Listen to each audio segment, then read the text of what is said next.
Aleluia! Louvado seja sempre o Cordeiro que venceu. Vamos aplaudir mais uma vez o nosso Deus que é poderoso. Bondade e misericórdia me seguirão todos os dias da minha vida. Está escrito na palavra, eu creio, é para mim e para você. Amém? Estende sua mão para cá. Me abençoa. Vamos orar. Senhor, nosso Deus, nosso Pai. Muito obrigado, ó Espírito Santo, porque Tu és um Deus presente nas nossas vidas. Nós invocamos o Teu poder, nós invocamos a Tua manifestação. Espírito Santo, Tu és aquele que sonda as nossas mentes e os nossos corações. Nós pedimos a Ti, tira toda a distração, ó Pai. Tira tudo que possa nos roubar deste momento.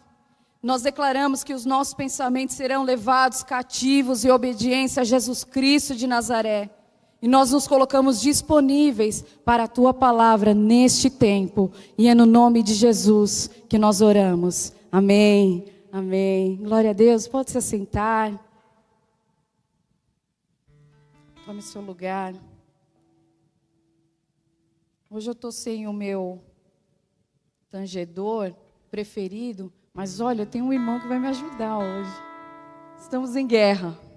Amém? Mas o nosso Senhor já conquistou a vitória na cruz. Amém? Amém. Qual que é o tema desse mês? Amor. Vamos falar mais uma vez? Amor. Que delícia poder falar de amor. E hoje é um dia muito especial. Hoje é aniversário do nosso apóstolo. Quando eu penso em amor, eu penso em pessoas. E o apóstolo é uma dessas pessoas. Porque ele transborda esse amor. Louvado seja Deus pela vida do nosso pastor. Eu vou pedir para que você abra a sua Bíblia. Na primeira carta de Paulo aos Coríntios, no capítulo 13.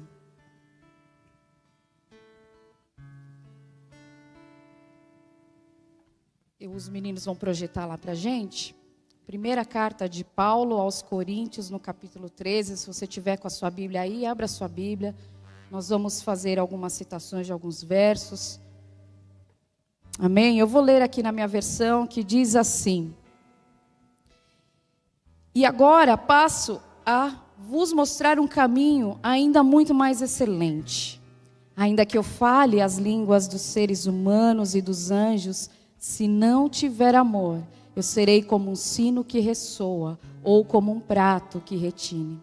Mesmo que eu possua o dom de profecia e conheça todos os mistérios e toda a ciência, e ainda tenha uma fé capaz de mover montanhas, se não tiver amor, eu nada serei.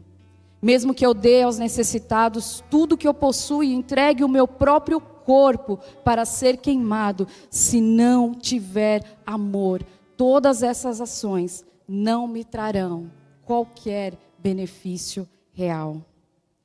O amor é paciente, o amor é bondoso, não inveja, não se vangloria, nem é arrogante, não se porta de maneira inconveniente, não age egoisticamente, não se enfurece facilmente, não guarda ressentimentos. O amor não se alegra com a injustiça, pois a sua felicidade está na verdade. Tudo sofre, tudo crê, tudo espera, tudo suporta. O amor jamais morre. Todavia as profecias, elas deixarão de existir, as línguas cessarão, o conhecimento desaparecerá. Porquanto em parte conhecemos e em parte profetizamos. Quando, no entanto, chegar o que é perfeito, o que é imperfeito será extinto. Quando eu era criança, pensava como menino, sentia e falava como menino. E quando eu cheguei à idade adulta, eu deixei para trás as atitudes próprias de crianças. Agora, portanto, enxergamos apenas um reflexo obscuro, como em um material polido. Entretanto, haverá o dia em que veremos face a face. Hoje, conheço em parte, então conhecerei perfeitamente, da mesma maneira como plenamente sou conhecido. Que lindo esse texto. Poético? Quantos acham que é poético? Só os que têm certeza. Eu acho que é poético. Quem fala? Quem acha que é poético? Amém. E eu fiquei pensando assim, por que o capítulo 13, por que foi parar no capítulo 13, o capítulo do amor? O capítulo do amor na Bíblia não está nos Salmos. O capítulo do amor é 1 Coríntios 13. O capítulo do amor nas Escrituras não está lá em Cantares de Salomão. Não está. Está em Coríntios. E aí, pastor, eu fui rever os capítulos anteriores. Falei, poxa, será que está solto esse capítulo aqui? O capítulo 13 foi escrito para a igreja de Corinto. Esse capítulo de amor foi escrito para uma igreja. E eu quero que você volte algumas páginas da sua Bíblia, lá para o capítulo 1.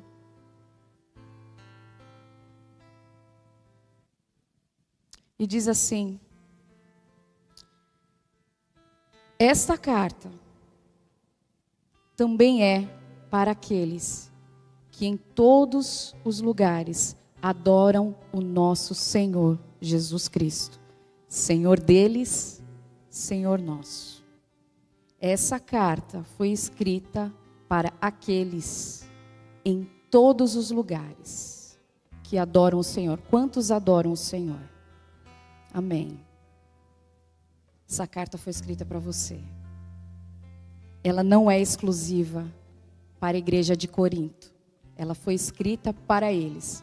Mas essa carta, ela foi escrita para alcançar a sua vida e a minha vida. Está escrito aqui na palavra.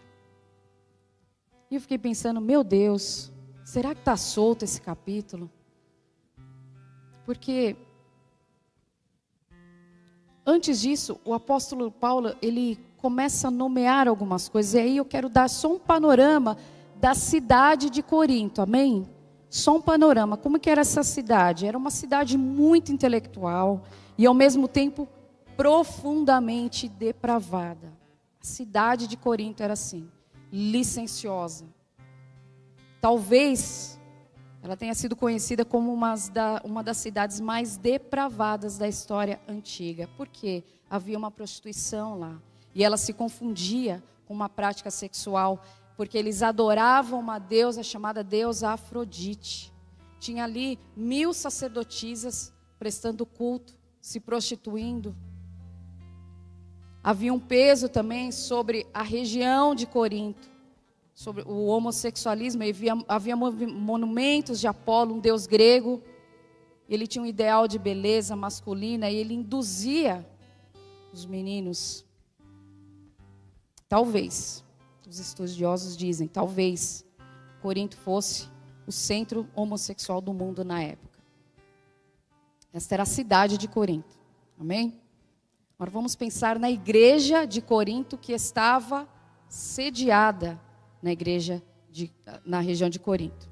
Então o apóstolo Paulo, ele começa dizendo assim, olha, eu, Paulo, que fui chamado pela vontade de Deus para ser apóstolo de Cristo Jesus, escrevo junto com o irmão Sóstenes essa carta à igreja de Deus que está.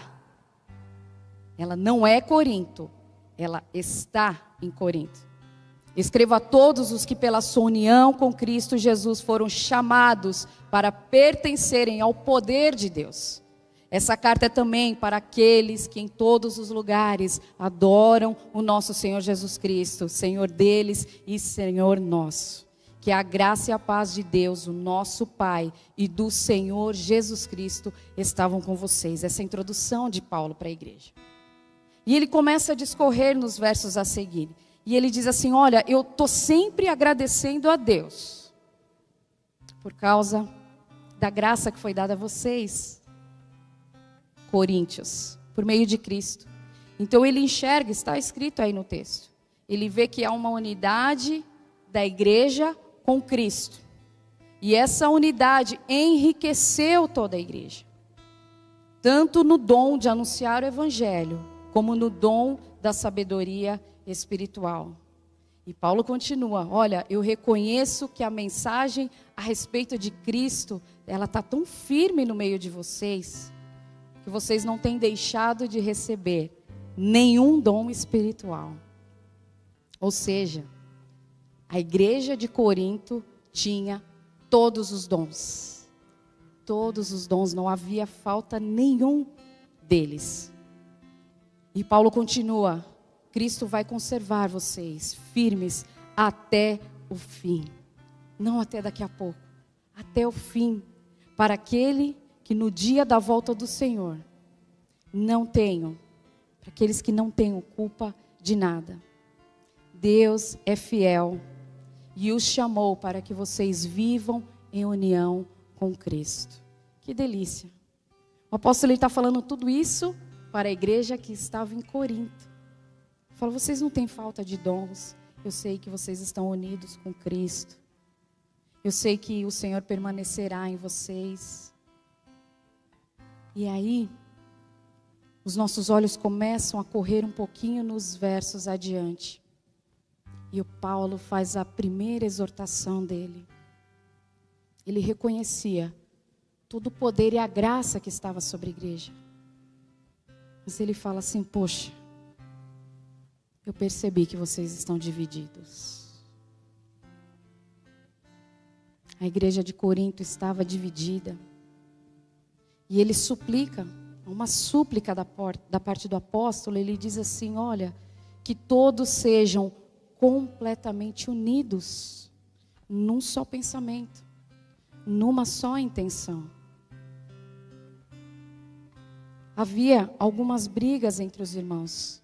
Eles estavam divididos, dizendo, olha, eu sou de Apolo, não, eu sou de Apolo, não, eu sou de Cefas.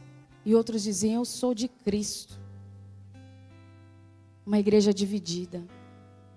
Uma igreja cheia dos dons espirituais. Não tinha falta de nenhum dom espiritual. Mas era uma igreja que estava dividida. E aí no capítulo 3, ele vai identificar mais um problema. Mais um problema que precisava de alinhamento. Ele identifica a imaturidade naquela igreja. Então, ele faz uma correção e ele vai dizendo assim, eu estou precisando corrigir vocês como se vocês fossem do mundo. Eu dei o alimento para vocês, o leite, e assim, vocês já deveriam estar comendo alimento mais sólido, mas eu ainda não posso fazer isso, porque vocês recuaram. Vocês estão agindo com imaturidade. Vocês estão com práticas mundanas. Tem ciúmes no meio de vocês. Igreja cheia dos dons. Tem ciúmes, tem brigas no meio de vocês. Isso são obras da carne. Lembra lá em Gálatas 5, que vai falando quais são as obras da carne. Ciúmes é uma obra da carne. Brigas, espírito faccioso, são obras da carne. E aí no capítulo 4 ele vai dizendo assim, é quase uma abordagem que eu faço lá em casa também. Vocês querem que eu vá com chicote na mão? Ou vocês querem que eu vá com o coração cheio de amor e bondade? Eu aprendo que é possível nós falarmos dos problemas que nós estamos enfrentando em amor. Eu creio que isso seja possível. Nós fazermos alinhamentos. Olha, isso aqui não está certo, vamos consertar. Olha, isso aqui não cabe na igreja de Cristo. Vamos trazer conserto em amor. O propósito da carta de Paulo aos Coríntios é a carta que é para mim e para você. Não é nos trazer vergonha, não é nos trazer peso de condenação. Não é para nós sairmos daqui chateados, falar, poxa, fui lá na igreja, a série de amor, amar pode dar certo. e de repente saiu do altar uma palavra dura. Não, não é isso. Duro é o mundo. O Senhor nos trata com amor. E é em amor que Ele vem nos trazer exortação, trazer entendimento, trazer ensino para as nossas vidas. Porque quando nós nos assemelhamos a este mundo, e aí nós cedemos às práticas deste mundo, vamos tornando comum aquilo que o mundo faz, nós geramos prejuízos não só para as nossas vidas, mas para dentro da nossa casa e para todo o corpo de Cristo. Paulo não queria envergonhar. Paulo escreveu essa carta para trazer um conselho, um conserto. Possivelmente, a igreja de Corinto foi a igreja que Paulo mais amou. Ele tinha os coríntios como filhos amados. E aí ele chega no capítulo 5, sem se acovardar, porque às vezes nós esbarramos em alguns assuntos e fala, poxa, eu não vou tratar disso aqui, para não causar problema, para não me indispor. E ele fala abertamente, olha, vocês estão com um problema, um escândalo sexual no meio de vocês. Vocês estão tolerando. Tinha um caso lá de um enteado que estava praticando incesto com a sua madrasta, e ele não faz essa abordagem com a liderança. Vem cá, liderança de Corinto, vem cá que eu preciso falar com vocês. Ele faz essa abordagem com toda a igreja, porque ele fala, vocês estão assistindo isso passivamente. Isso está errado. Estão tolerantes. E esse tipo de prática, nem o mundo está fazendo. Isso está acontecendo dentro da igreja. São essas palavras do apóstolo. Então vamos pensar um pouquinho. Se individualmente eu sou uma igreja, eu sou um pedaço da igreja Vida Nova. Eu sou um pedaço, eu, Iris. Eu preciso sondar a minha vida. Eu preciso colocar em revista se o meu falar, se o meu proceder, se as minhas atitudes, elas estão alinhadas com as Escrituras. Ou se eu estou falando, procedendo e praticando aquilo que são obras da carne.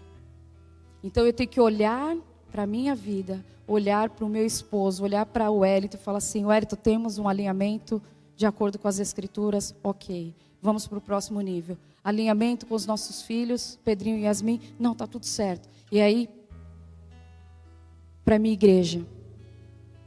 Porque todas as vezes que eu me torno um peso espiritual na prática do pecado, eu peso sobre a vida da minha família, eu peso sobre a igreja apostólica Vida Nova. Isso é uma responsabilidade. Eu preciso estar atenta. Eu preciso me debruçar nas Escrituras e colocar em xeque. O que eu estou fazendo? Qual era a situação da igreja de Corinto? Será que eu me assemelho a essa situação? Será que eu estou agindo na carnalidade? Será que eu estou dividindo na minha igreja? Será que eu estou dividindo na minha família? Eu pego os meninos e a gente monta uma facção lá contra o Wellington. Será que eu tenho tolerado imoralidade? E a imoralidade não está só nas vias de fato. Eu pratico sexo fora do casamento. No caso, eu, uma pessoa casada. Ou solteiro, pratica sexo antes do casamento. Não é só isso. A imoralidade também está naquilo que passam diante dos meus olhos. O que é que eu estou colocando diante dos meus olhos? Seguindo o texto, ele vai dizer assim, olha, tem litígio no meio de vocês. Vocês estão pegando coisas que vocês não conseguem resolver entre vocês, estão levando diante de juízes pagãos. O que está acontecendo? Por que vocês não conseguem sentar e ter uma boa conversa? Ter um bom alinhamento? Havia distorções da liberdade. Uma igreja que não tinha falta de nenhum dom espiritual. Tinha uma parte dos crentes ricos que comiam, se embriagavam e uma outra parte necessitada, que passava fome. Eles estavam no mesmo contexto, uns se embriagando e outros padecendo de fome. Havia confusão sobre a doutrina da ressurreição, ou seja, nas coisas essenciais, eles estavam divididos, estavam desalinhados. Mesmo estando abastecida de todos os dons, o apóstolo Paulo repreendeu a igreja por carnalidade. A imaturidade, ela nos adoece. Porque se eu já recebi o conhecimento daquilo, então eu avancei no meu nível de entendimento, de compreensão. E se eu ajo com imaturidade, eu estou retrocedendo. E quando eu retrocedo, eu adoeço a minha igreja. E aí, os irmãos devem estar perguntando, ela começou com o capítulo 13? E está falando dos problemas da igreja, dos crentes carnais, está falando da divisão. O que isso tem a ver com o capítulo 13, que é o nosso texto base? Porque Paulo precisava falar de amor. Paulo precisava falar de amor com a igreja de Corinto. Paulo quer falar de amor comigo e com você nessa noite.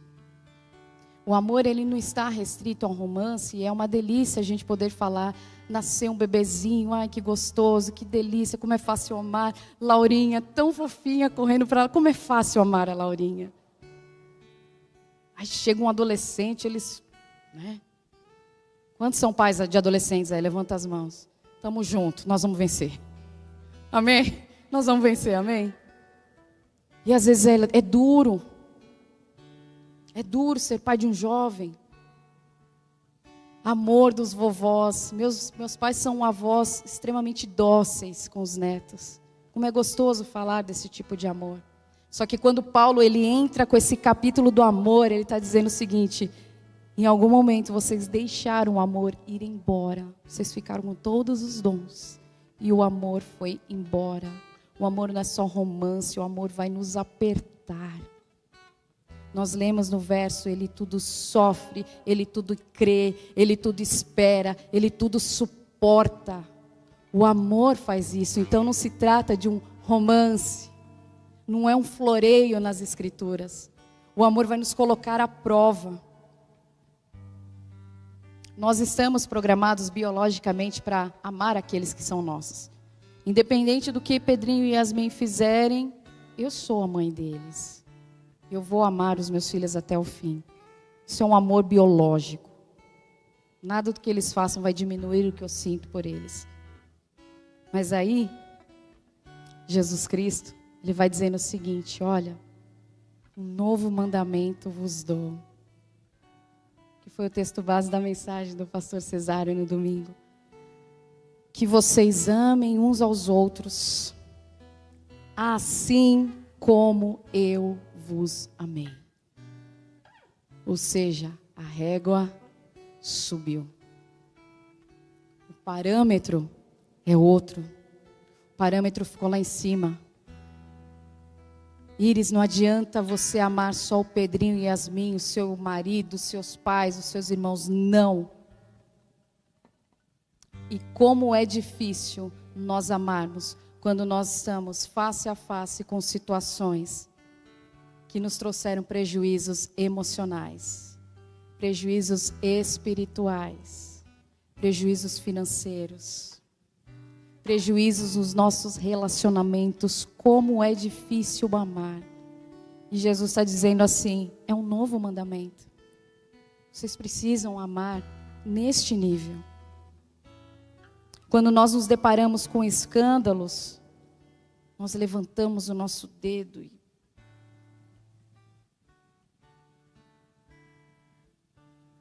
e onde está o nosso braço para acolher aquele que se envolveu no escândalo e falar: vem cá, vamos orar, vamos tentar recalcular a rota. Você não está sozinho. nós levantamos o nosso dedo, e a Bíblia diz, olha, retirai do vosso meio o estender de dedo. Nós precisamos amar. O apóstolo Paulo, ele vem discorrendo sobre todas as coisas. Se você pega o capítulo 12, ele vai falar só dos dons espirituais. Capítulo 14 também, mas no capítulo 13 ele fala, eu preciso falar de amor com vocês. Eu preciso tratar de amor com vocês. O amor não é um sentimento que, ai, que gostoso, que quentinho. Não, o amor é um mandamento. É você amar quem está te perseguindo no seu trabalho. É amar quem está te perseguindo dentro da sua própria casa, no meio da sua parentela. É te perseguir orar por aquele que te persegue dentro da igreja. Eu falo, tem perseguição dentro da igreja? Tem. E como é difícil. E como é difícil. Vocês se lembram que José, ele precisou exercer o amor? Ele era um menino de 16, 17 anos. E ele foi vendido pelos seus irmãos. Ele foi vendido por aqueles que supostamente deveriam trazer proteção para ele. Falou, eu estou com meus irmãos mais velhos, eu estou tranquila. Eu sou caçula. E eu tenho 2 irmãos e uma irmã mais velhos do que eu. E por onde a gente andava, meus irmãos me protegiam. Não, é a maninha. Meus irmãos me chamam de maninha. Não, é a maninha. Vamos cuidar dela, ela é menor, ela é pequena e não sei o quê. Eu sempre tive essa proteção dos meus irmãos. E quando minha mãe estudava com a gente as escrituras e contava a história de José, eu falava, como que o irmão faz isso com o outro? Irmão de sangue. Pegou o irmãozinho novinho e vendeu. Vendeu o irmão. E lá na frente, quando José é posto como governador, ele chorando para os seus irmãos, ele fala, olha, não tem ressentimento não. Foi para a conservação da vida que eu vim adiante. Nós entendermos que todas as coisas cooperam para o bem daqueles que amam a Deus. Então aquela história de tragédia que José estava vivendo, o Senhor tornou em bem. O fato é que nós vamos precisar exercer o amor, mesmo quando nós sofremos o abandono, quando sofremos o desprezo. Às vezes você foi desprezado e abandonado dentro da sua própria casa. Às vezes você tem sido desprezado dentro da sua igreja. Às vezes no seu local de trabalho você tem sido desprezado. E é por isso que nós precisamos falar de amor. A Bíblia nos diz em Romanos 5, creio que seja o verso 5, que o amor de Deus ele foi derramado em nossos corações. Então é pegar aquela dor do desprezo, do abandono, da ofensa, da humilhação e se lembrar, o amor de Cristo é derramado em nossos corações. O amor de Cristo é derramado em nossos corações pelo Espírito. O amor de Cristo é derramado em nossos corações. Nós precisamos praticar as Escrituras. E não porque as coisas são fáceis, porque elas não são. Mas porque falar de amor me trata. Porque falar de amor me restaura. Porque quando Jesus estabelece um padrão, Ele está dizendo, eu sei como cuidar de vocês. Eu amei vocês nesse nível. E vocês vão precisar amar uns aos outros. Quando Jesus está restaurando Pedro, ele fala assim, Pedro, tu me amas. E aí na tradução original a gente percebe que não é o que está escrito exatamente. Porque aqui a gente vê, Pedro, tu me amas? E Pedro responde, sim, Senhor, eu te amo. Mas no original quer dizer, Pedro, você me ama de uma forma sacrificial? E a resposta de Pedro é mais ou menos assim, eu gosto de você. É um amor filéu. E o Senhor Jesus nos pergunta nessa noite, o Espírito Santo nos pergunta, você me ama, vida nova? Agapas-me. Como é que está a medida do seu amor? Quando eu vejo esse novo mandamento que Jesus nos dá, eu reconheço que eu preciso obedecer. E obediência é um lugar de proteção. Vamos dizer juntos? Obediência é um lugar de proteção. Mais uma vez, obediência. Agora com quem acredita mesmo. obedecer ao mandamento, amar os seus inimigos, amar quem te humilhou, amar quem te traiu, amar quem foi ingrato com você. Você fala, puxa, socorri, ajudei, eu dediquei um tempo tão precioso, eu tirei a roupa do corpo e entreguei, e foi ingrato comigo, verdade. Por vezes nós agimos assim com o nosso próprio Deus, e Ele não retira o amor dEle. Amar o ingrato, amar quem ofendeu os seus filhos, amar quem te gerou prejuízos, amar quem entrou na sua casa e te tomou tudo, deixou um caos. Amar, isso não é fácil. Nós precisamos amar ao Senhor sobre todas as coisas.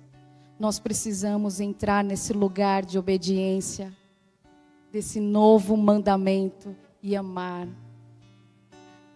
E às vezes nós não conseguimos nem olhar no olho. Eu olho aqui nos olhos da minha pastora Andréia, e eu reconheço que ela me olha com um olhar de amor. Mas talvez esse mesmo olhar eu não tenha de outro. Talvez dentro da sua casa hoje você esteja enfrentando uma situação que você e o seu filho, ou você, sua esposa, ou seu marido, vocês não conseguem se olhar. Porque há dor por trás desse olhar, há sofrimento, tem raiva,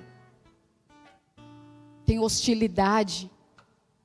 Mas eu preciso voltar lá, um novo mandamento eu vos dou. E sabe o que eu começo a compreender? Que o amor, ele é o primeiro fruto do Espírito, Gálatas 5:22. E ele começa a falar, mas o fruto do Espírito é amor. Nós precisamos sempre tomar a providência correta e necessária, com o espírito de brandura, trazer de volta esse amor. Lembrar, a Escritura vai me fortalecer. Olha, o amor de Cristo é derramado em nossos corações. O amor, ele sempre protege, ele confia, ele espera, ele persevera, ele permanece firme, mesmo em circunstâncias desagradáveis. E aí eu quero que vocês adiantem as páginas e vamos voltar lá para o texto de 1 Coríntios 13. Como eu falei no início, o apóstolo Paulo, ele não quer nos envergonhar, ele também não quer trazer um texto aleatório de romance, ele quer nos trazer alguns princípios e alguns ensinamentos acerca daquilo que o amor é e daquilo que o amor não é. O amor, ele é extremamente corretivo. Ele foi escrito para trazer mudança na igreja, mudança na minha vida, corrigir os problemas que estavam ali no meio entre os irmãos. O amor, ele é paciente, e isso revela a infinita capacidade de suportar.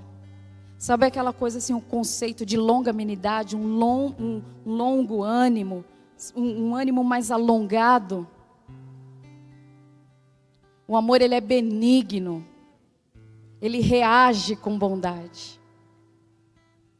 Por que ele está falando? O amor é benigno, porque no capítulo 6, tinha litígio entre os irmãos. Tinha briga entre eles. O egoísmo, ele é a antítese do amor. No capítulo 11, lembra dos ricos que bebiam e dos outros irmãos que morriam de fome? O amor, ele não melindra, ele não se ressente do mal. O amor tudo sofre, tudo crê, tudo espera, tudo suporta. E não leia mais este texto de uma forma romântica. Leia que o amor tudo crê, ele tudo espera, tudo suporta. Fala, Senhor, eu serei posta à prova. E eu preciso lembrar da paciência, eu preciso lembrar de ser suporte. Eu não posso espanar. Eu não posso espanar. Mesmo que eu tenha todos os dons, se eu não tiver amor. Esse versículo ele fala assim, ainda que eu falasse a língua dos homens, dos anjos, se não tem amor, é só barulho. falam em línguas. E onde está o amor? Se não tem, é barulho.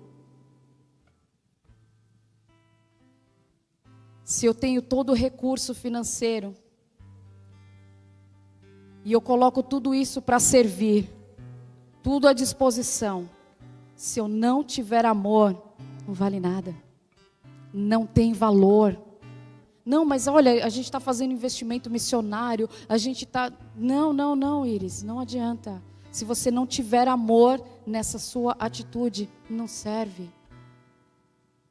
Aquele que diz estar na luz e odeia o seu irmão, até agora está nas trevas.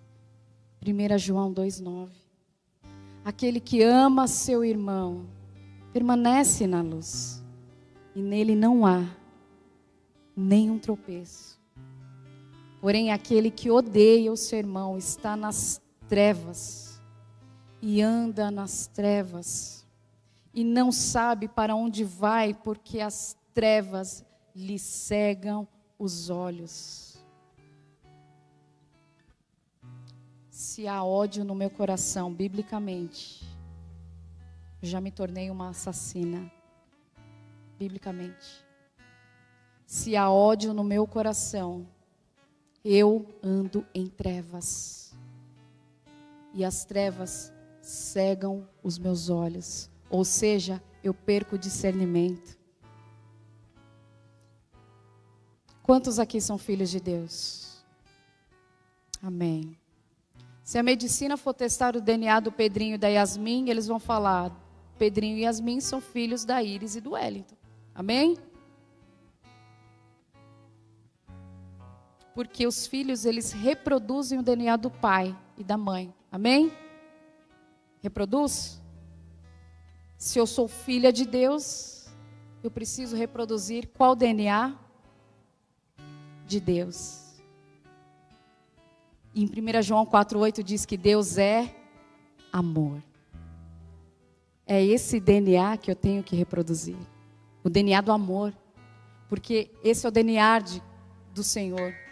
O amor é uma pessoa. O amor não é um sentimento, o amor é uma pessoa.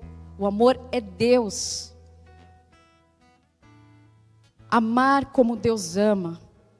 Como filhos, nós temos que reproduzir o DNA do nosso Pai.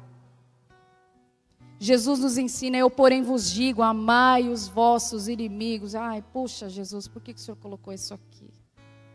Por que o Senhor colocou isso aqui nas Escrituras? Amar e orar por aqueles que perseguem. Tem gente te perseguindo, pega o nome da pessoa e leva diante de Deus. Não leva para as outras pessoas, leva para Deus. Entrega para Deus. Senhor, eu estou passando por essa situação, eu estou sendo perseguido. Você leva diante de Deus, porque isso é bíblico. Orai por aqueles que vos perseguem. Significa que em algum momento da nossa vida nós seremos perseguidos. Mas eu não tenho que falar com outras pessoas, eu tenho que falar com Deus. Deus, eu estou orando por ele, eu estou orando por ela. Eu preciso reproduzir a genética do meu Pai, essa genética do amor. Nós somos participantes da natureza divina de Deus, isso está escrito. Eu sou participante, você é participante. 2 Pedro 1,4 diz isso. Nos tornamos participantes da natureza divina. É minha responsabilidade, é nossa responsabilidade reagir como alguém que tem o código genético de Deus.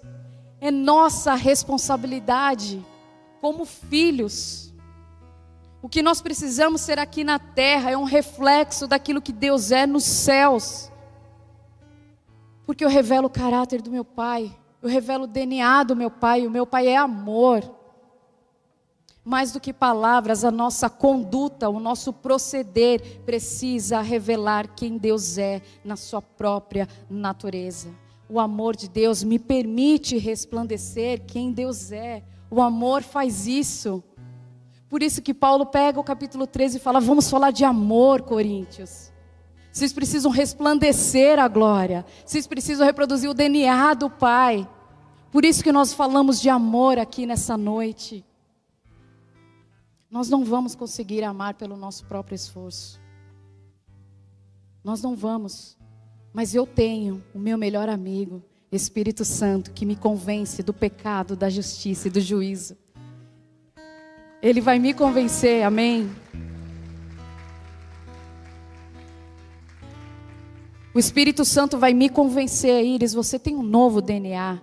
Corresponda com esse DNA. Comece a proceder de acordo com esse DNA. Seja lá quem for seu inimigo hoje, seu antagonista.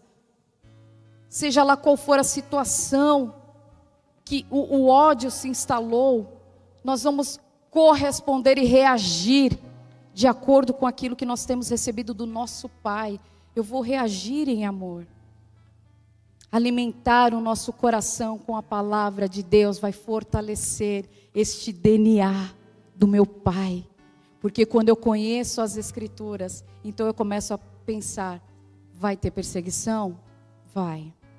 Vai ter luta? Vai. Eu serei humilhado em alguns momentos? Serei. Mas eu vou reagir com o DNA do meu Pai. E eu quero encerrar este momento com os meus irmãos aqui nessa noite, com as minhas irmãs, contando o testemunho de um pastor que nós conhecemos. Eu acho que eu contei esse testemunho lá na classe de casados. O filho desse pastor, lá no Rio, ele foi passear para um lugar que ele não deveria estar naquele local, e esse menino foi morto. Ele tomou um tiro e foi morto. E aquele pastor enterrou seu filho. Passado esse tempo de luto mais agudo, ele retomou os trabalhos dele. E quando ele está saindo de casa junto com a sua esposa para fazer um trabalho na igreja, o assassino do filho dele estava diante dele. Estava diante dele. E ele falou assim, talvez eu não saia daqui vivo, porque tem muita gente me olhando aqui. Seu filho estava no lugar errado, na hora errada. Eu matei o seu filho e eu vim te pedir perdão.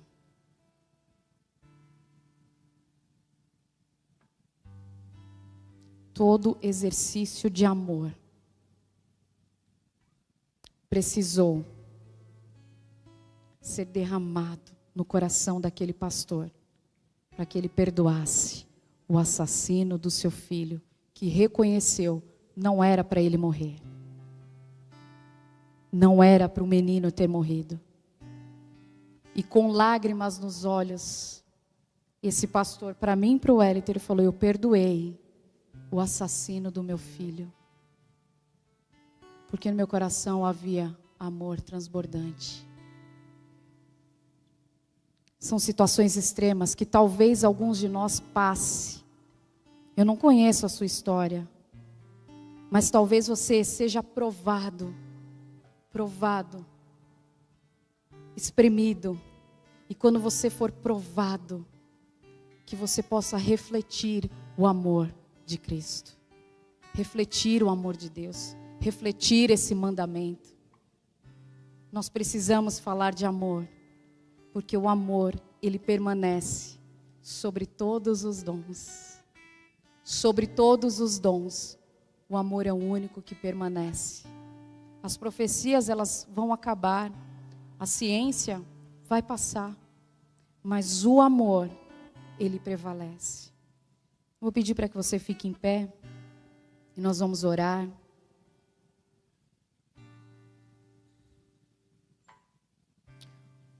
Jesus Cristo, ele nos amou quando nós ainda éramos inimigos. E eu vou pedir para que você baixe sua cabeça. Nós vamos falar com o nosso Deus. E talvez você já tenha pensado em alguém aí. Fala, puxa, vou ter que resolver essa situação. Resolva enquanto há tempo. Resolva enquanto há tempo. Espírito Santo, nós nos colocamos aqui nessa noite em obediência à Tua palavra. Senhor, nós reconhecemos que há uma limitação dentro das nossas próprias vidas. Nós falhamos tantas vezes, nós recuamos, retrocedemos, mas o Senhor tem sempre o braço estendido sobre nós, sobre a nossa casa. Nós reconhecemos, ó Deus, que o Teu amor, que a tua graça é dispensada, derramada nos nossos corações, e nós queremos a cada dia provar deste amor e transmitir esse amor. Pai, eu sei que nessa noite há corações que talvez estejam desiludidos, frustrados, feridos, por sentirem-se sós. Talvez alguns que estejam questionando, não existe mais amor, mas a tua palavra me diz que sim, porque tu és amor. Tu és um Deus amoroso, nos ensina, Pai. Nós nos arrependemos das vezes que agimos com imaturidade, com desonra, quando ofendemos uns aos outros, quando nos afastamos do centro da tua vontade, nos arrependemos disso. Ó Espírito Santo, nos coloca sempre no prumo. Nós queremos obedecer, porque neste lugar de obediência há proteção sobre nós, há proteção sobre os nossos lares. Em nome de Jesus, que nós oramos. Amém. Quero falar com você aqui que talvez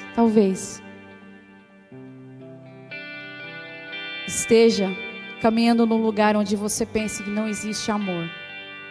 E talvez você ainda não tenha feito uma oração de entrega. Talvez você fale, vou na igreja, mas estou desacreditado do amor. Eu quero dizer que existe um Pai amoroso, e que Ele está aqui disponível com os seus braços abertos para você. Se tem alguém nessa noite que quer ser abraçado por este amor, faz um sinal assim. Se você precisa deste abraço, deste consolo, desse vigor, dessa forma intensa de amor, levante sua mão, não fique sozinho não. Não deixe de acreditar no amor. Deus é amor. Nós sairemos daqui sabendo que o amor de Deus foi derramado nos nossos corações, que o nosso DNA é o DNA do amor, e que nós vamos restaurar tudo aquilo que foi ocupado por dor, por abandono, por ressentimento, por sofrimento. Nós vamos exalar o bom perfume de Cristo, porque o Senhor quer nos falar de amor. Amém? Amém. Os irmãos podem se assentar.